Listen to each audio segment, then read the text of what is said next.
اصحابی کالنجوم، میرے صحابہ ستاروں کی مانند ہیں۔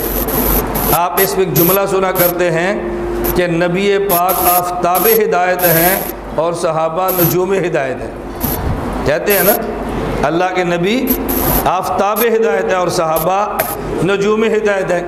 اور آپ نے کئی بار جلسوں کا عنوان سنا ہوگا چاند اور ستارے کانفرنس،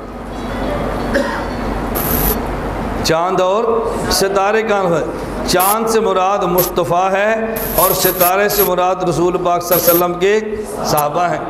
اس کا مطلب کیا ہے، ذرا مطلب سمجھیں یا مطلب سمجھانے لگاؤں۔ جب چاند پھیلتا ہے تو پھر ستارے بنتے ہیں، جب چاند پھیلتا ہے تو پھر روشنی، چاند کے ٹکڑے نہیں ہوتے، چاند کی روشنی، جب چاند پھیلتا ہے تو پھر ستارے بنتے ہیں، اور جب ستارے سمٹتے ہیں تو پھر چاند بنتا ہے۔ جب نبوت پھیلتی ہے تو پھر صحابہ بنتے ہیں، اور جب صحابیت سمٹتی ہے تو پھر نبوت بنتی ہے۔ چاند پھیل جائے تو ستارے بن جاتے ہیں، اور ستارے سمٹ جائیں تو پھر چاند بن جاتا ہے۔ نبوت پھیلا دے تو صحابہ بن جاتے ہیں، اور صحابہ کو سمیٹ دے تو پھر نبی بن جاتا ہے۔ اس سے مراد ذات نہیں، اس سے مراد نور ایمانی اور نور مسائل ہے جو میں بتا دوں۔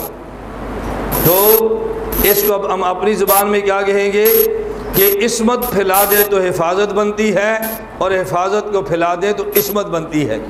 معصوم کو پھیلا دے تو محفوظ بن جاتے ہیں، اور سارے محفوظوں کو سمیٹ دے تو پھر معصوم بن جاتا ہے۔ اس لیے ہم کہتے ہیں نبی معصوم ہے اور صحابہ محفوظ ہے۔